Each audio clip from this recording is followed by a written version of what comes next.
Kadewere fait gagner le derby à l'Olympique lyonnais. Le récap de la 10e journée de Ligue 1, le tour d'Europe des résultats et la rumeur Paul Pogba au Real Madrid ont fait le tour de l'actualité dans le journal de Made in Foot.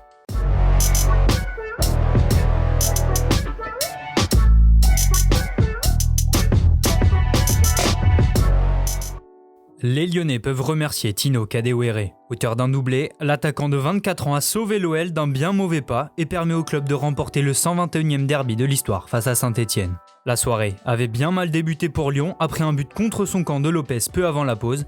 Sur une frappe excentrée de Bouanga, le gardien portugais dévie le ballon dans ses propres filets et permet aux Verts de prendre l'avantage. En seconde période, le héros lyonnais Tino Kadewere va rentrer en jeu.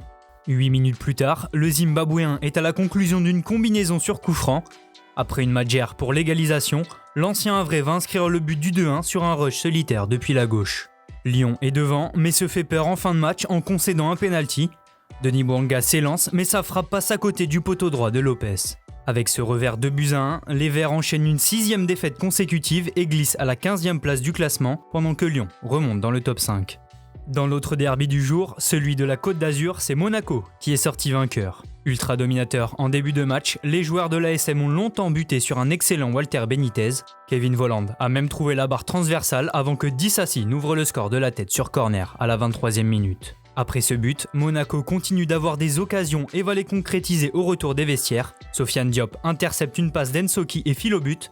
Plein de malice, le talentueux monégasque glisse le ballon entre les jambes de Benitez pour faire le break. Monaco mène 2-0, mais Monaco va ensuite reculer et concéder un but de Les Melou sur un coup de billard. Les Aiglons poussent mais s'exposent au contre, Goebbels va même trouver le poteau de Benitez en fin de match. Sans conséquence, Monaco s'impose 2-1 dans le derby et remonte à hauteur de Nice. Dans les 5 autres rencontres de cette 10e journée de Ligue 1, 23 buts ont été inscrits. En début d'après-midi, l'euphorie de Lille a disparu face à Brest. Les Bretons se sont imposés 3-2 face aux Dogs grâce à une première période tonitruante et des buts de Pierre-Gabriel, Perrault et Cardona. Le doublé d'Yilmaz a ensuite longtemps fait croire à un retour du LOSC, mais la série d'invincibilité prend fin ici à Brest.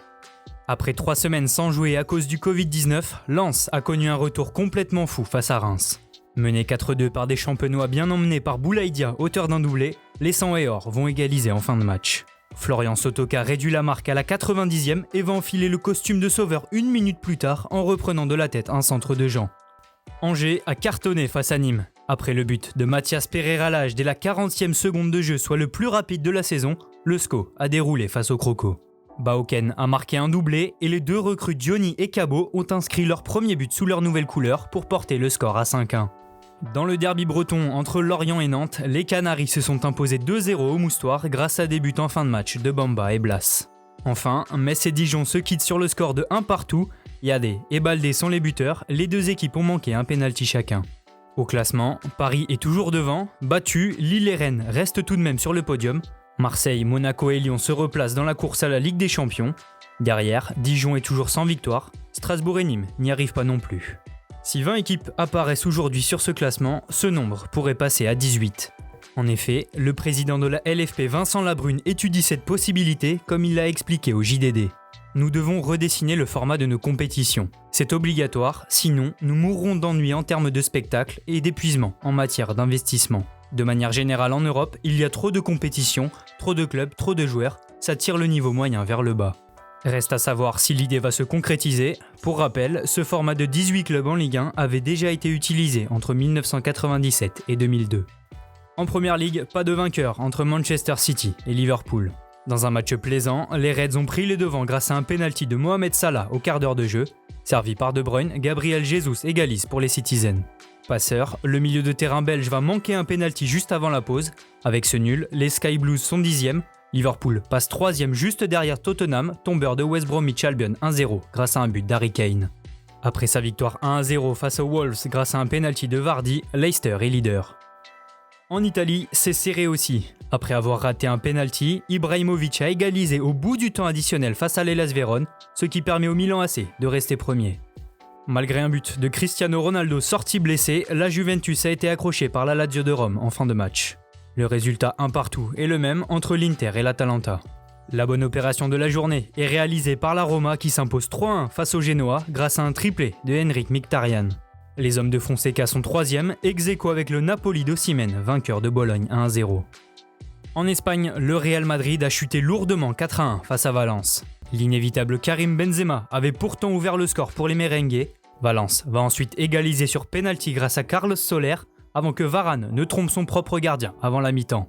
En seconde période, Valence va bénéficier de 2 autres pénaltys. Soler s'en charge à chaque fois avec succès pour le triplé. Avec cette nouvelle défaite, le Real Madrid est à la peine comme l'écrit Marca. Les hommes de Zidane sont 4e à 4 longueurs du leader, la Real Sociedad. Cette nouvelle défaite du club madrilène réveille chez les journaux espagnols la volonté de voir arriver de nouveaux joueurs à la Casablanca. Aujourd'hui, AS indique que les dirigeants du Real auraient choisi leur futur milieu de terrain et préféreraient Paul Pogba à Eduardo Camavinga. À 17 ans, le Rennais continue d'impressionner et son prix de grimper. Florentino Pérez envisagerait alors de se rabattre sur Paul Pogba, dont la cote est-elle à la baisse. Le président du club serait d'ailleurs attiré par les revenus que peut générer la pioche. Le journal espagnol rappelle que Forbes avait classé le Français comme le 4e joueur, après Messi, CR7 et Neymar, qui rapportent le plus en termes de publicité. Merci à tous de nous avoir suivis, n'hésitez pas à liker, commenter et partager. On se retrouve très bientôt pour un nouveau journal.